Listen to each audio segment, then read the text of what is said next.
చక్కగా పోయి రైట్కు తీసుకో అన్న అంటే అరే తోవని అయ్యా చూపిస్తాడా అంటే స్టీరింగ్ ఉన్నది మీ అమ్మ కూర్చొని నువ్వు కానీ కాదు మీ ఎవరు తిప్పుతాడు స్టీరింగ్ అన్నట్టు. అలాంటి యాటిట్యూడ్ మీది మరి ఎట్లా అసలు మేడం ఛాన్సే లేదు మిమ్మల్ని ఒప్పుకోవడానికి అంటే ఇలాంటి క్యారెక్టర్ని కదా అమ్మాయిలు ఇష్టపడేది. జనరల్గా ఇలాంటి క్యారెక్టర్ని అమ్మాయిలు ఇష్టపడేది. ఎట్లా ప్రపోజ్ చేశారు సార్? ఏం లేదు, ప్రపోజింగ్ ఏం లేదు, డైరెక్ట్ పెళ్ళే. ఇవన్నీ మన దగ్గర నడవయి. మనకు నేను ఏబీపీలో పనిచేసాను, లవ్ అంటే కోపం నాకు. ఏబీపీ కూడా నేను సికింద్రాబాద్ ఇన్ఛార్జ్గా పనిచేసాను 95 to 97 ఏబీపీ ఇన్ఛార్జ్ నేను. కాసం వెంకటేశ్వర్లు చంద్రారెడ్డి బ్యాచ్ నాది. ఇప్పుడు ప్రజెంట్ విక్రమ్ రెడ్డి బీజేవైఎం విక్రమ్ రెడ్డి నేను అంతా క్లాస్మేట్స్ మేము. నాది ఎస్పీ కాలేజ్. ఎందుకు ఇంత స్ట్రాంగ్ మీరు అని నేను అగ్రెసివ్గా పనిచేసాను. అలాంటివి నేను అగ్రెసివ్గా పనిచేసిన ఏబీపీలో నేను ఇన్ఛార్జ్గా పనిచేసాను. సికింద్రాబాద్ ఇన్ఛార్జ్. మేడం నేను ప్రపోజ్ చేయలేదా సార్? లవ్వే కానీ డైరెక్ట్ పెళ్ళే. ఎట్లా అంటే బెదిరించి పెళ్లి ఏం లేవు. అప్పుడు మన తానేముంది, నా గర్కా నా ఘాట్కా బీడి పిచ్చం కలుద్దారా మన దగ్గర. అప్పుడు ఏం లేదు.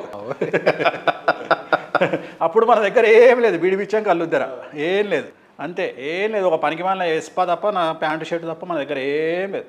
కాకపోతే మనం ఇట్లా బతుకుతామనే కాన్ఫిడెన్స్ అంతే. డైరెక్ట్ అడిగినాం పెళ్లి చేసుకో. నా దగ్గర అయితే ఈ బండి ఉంది, ఈ బండి అమ్ముకుంటే 5,000 వస్తాయి, ఇంతకు మించి నా దగ్గర ఏం లేదు. అంతే. మెడలో ఒక $1 ఉండేది. అప్పుడు అన్నమయ్య సినిమాల ముహూర్తం పెట్టినప్పుడు ఒక $1 ఉండే. ఆ $1 మొత్తం కలిపితే మనం మొత్తం కౌంట్ చేసిన 50,000 కూడా ఉండదు.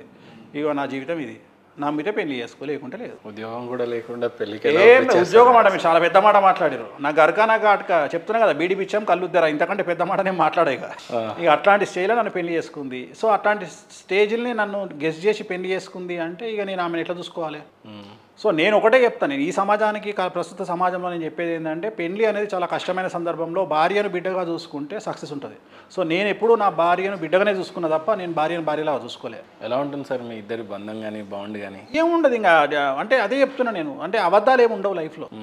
అబద్ధాలు ఏమి ఉండవు. అంటే నేను ఇప్పుడు బ్యాంకాక్ ఒకరోజు బ్యాంకాక్ పోతా అని నేను అంటే, మిర్రర్స్ అని ఉంటుంది, మీకు ఐడియా ఉన్నది.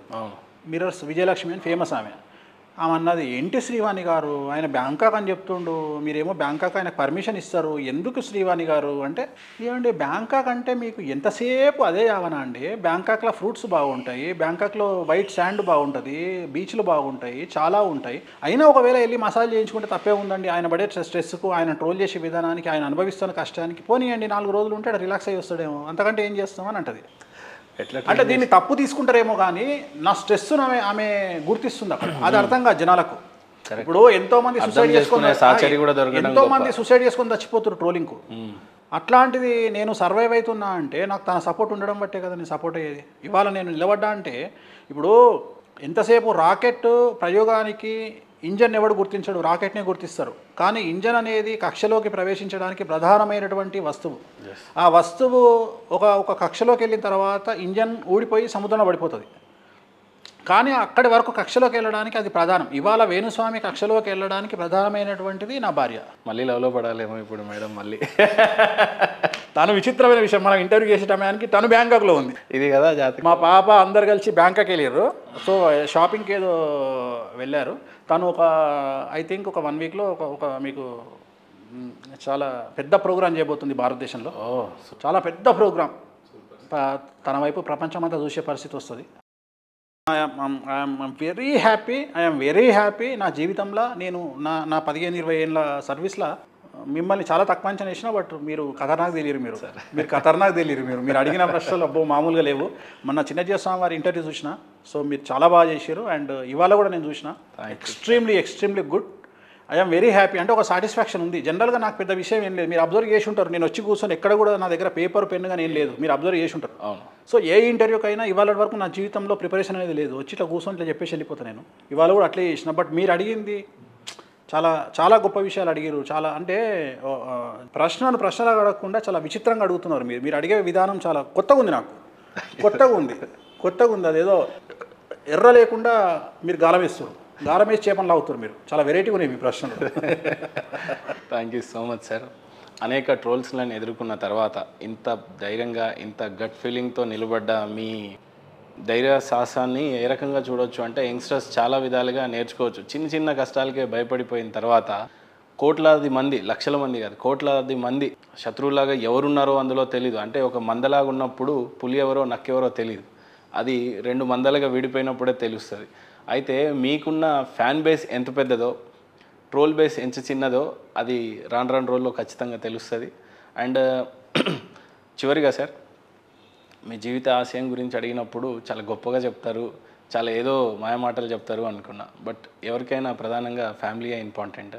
ఆ ఫ్యామిలీ గురించి మీకున్న రెస్పెక్ట్కి నిజంగానే నేను చాలా నేర్చుకున్నాను. నేనే కదా, అనేక మంది ఫ్యామిలీ ఫస్ట్ అనేది ఖచ్చితంగా అర్థం చేసుకోవాలి. అండ్ జీవిత ఆశయం గురించి చాలా పెద్దగా చెప్తారనుకుంటే ఇంత బాగా చెప్తారని నేను ఇంకా అనుకోలేదు. చాలా షార్ట్ అండ్ స్వీట్గా చెప్పారు.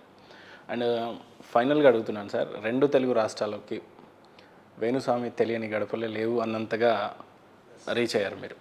ఈ 2 తెలుగు రాష్ట్రాలకి మంచి గడియలు అంటారు కదా సార్, ఇప్పుడు ఈ పూజలు జరుగుతూ ఉన్నాయి, శ్రావణ మాసం వస్తుంది, ఆషాఢం అమ్మవారి బోనాలతో స్టార్ట్ అయింది. సో మీరిచ్చే మంచి మెసేజ్ ఏదైనా మంచి మంత్రం రూపంలో చెప్తారా, ఎలా చెప్తారు? ఏం లేదు వెంకటేశ్వర స్వామి వారిని కలియుగ దైవం, ప్రోటోకాల్ దైవం అంటారు. మనం ప్రోటోకాల్ దైవం అంటాం. మనం కలియుగానికి ప్రోటోకాల్ దైవం. మనకు ఇంటి దేవుడు ఎట్లనో, కులదేవత ఎట్లనో, గ్రామదేవత ఎట్లనో, మన ప్రజెంట్ యుగదేవత వెంకటేశ్వర స్వామి, ఆయనను పూజించండి. పూజలు చేయాల్సిన పని లేదు. వెంకటేశ్వర స్వామి పెద్ద ఫోటో తెచ్చి ఇంట్లో పెట్టుకొని మీరు హాల్లో తిరిగేటప్పుడు ఆయన ముఖం చూసి వెళ్ళిపోండి. పూజలు అంటే దీపాలు, పెద్ద పెద్ద యాగాలు చేయాల్సిన పని లేదు. జస్ట్ ఆయన ముఖం చూసి మనసులో దండం పెట్టుకోండి. ఆటోమేటిక్గా ఆయన మిమ్మల్ని కాపాడుతాడు. అంతే. ఇక ప్రోటోకాల్ దైవం, ఆయన కాపాడుతాడు. డబ్బు కావాలన్నా వెంకటేశ్వరాన్ని పూజించండి. మీరు ఏ దేవునైనా పూజించండి, మీ ఇష్టం అది. బట్ డబ్బు కావాలన్నా, సక్సెస్ కావాలన్నా, రాజయోగం కావాలన్నా, రాజభోగం కావాలన్నా వెంకటేశ్వరాన్ని పూజించండి. బస్ ఇంతకంటే ఏం చెప్పేది లేదు. ఫైనల్గా వేణుస్వామి గారి జీవిత లక్ష్యం ఏంటి సార్? ఏం లేదు, జాతకం ఎట్లుంటే అట్లా తీసుకెళ్తుంది, అంతే. ఏం లేదు. ఎందుకంటే అందరి జాతకాలని చూసే నేను జాతకాన్ని నమ్ముతా తప్ప, నెత్తిలో గ్రహాలను నమ్ముతా తప్ప, వ్యక్తిగతంగా నేను అది పొడుస్తా ఇది పొడుస్తా అని నేను అనుకోను.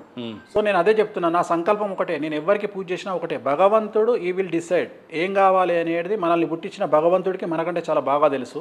ఏం కావాలనో ఆయన డిసైడ్ చేస్తాడు. ఇక్కడ ఫెయిల్యూర్ వచ్చింది కదా, ఇది నేను చేసిన తప్పు, దేవుడు చేసిన తప్పు కాదు. ఏది జరగాలనో ఆయనే డిసైడ్ చేస్తాడు. దీనివల్ల ఇంకేదో లింక్ పెట్టి ఇంకెక్కడికో లేట్ తీస్తాడు. సో ఇవాళ వేణుస్వామి ప్రిడిక్షన్ తప్పయింది అంటే ఇక్కడ నుండి వేణుస్వామిని ఇంకే దగ్గరకో టర్న్ చేయడానికి దేవుడు ఆడుతున్న గేమ్ ఇది వెంకటేశ్వర స్వామి. సో అదే నమ్ముతా, 100% నమ్ముతా. చెడులో కూడా ఆయనే నమ్ముతా, మంచిలో కూడా ఆయనే నమ్ముతా తప్ప ఓన్గా నేనేదో పీకుతా, నేనేదో చేస్తా అనే టైపు నేను ఆలోచించను. వెంకటేశ్వర స్వామి ఎట్లా తీసుకపోతే అట్లనే వెళ్తా. నా లైఫ్ అట్లనే డిజైన్ చేయబడ్డది, అంతే. So super. వేణుస్వామి గారి లక్ష్యం గురించి అడిగితే దేవుడి మీదనే పూర్తి క్రెడిట్ ఇచ్చారు. ఖచ్చితంగా చాలా చిన్నవాడినైనా కూడా సార్ ఏ ఆశయం కోసం అయితే పనిచేస్తున్నారు, ఏ లక్ష్యం దిశగా మీరు వెళ్ళాలనుకుంటున్నారో, స్వామిగా మీరున్నా నేను చాలా చిన్నవాడిని మీ ముందు, బట్ అవన్నీ సిద్ధింపజేయాలని మనస్ఫూర్తిగా కోరుకుంటూ విలువైన మీ సమయాన్ని మాకు ఇచ్చినందుకు thank you so much sir. ఓం నమో వెంకటేశాయ. ఓం నమో వెంకటేశాయ. Thank you sir.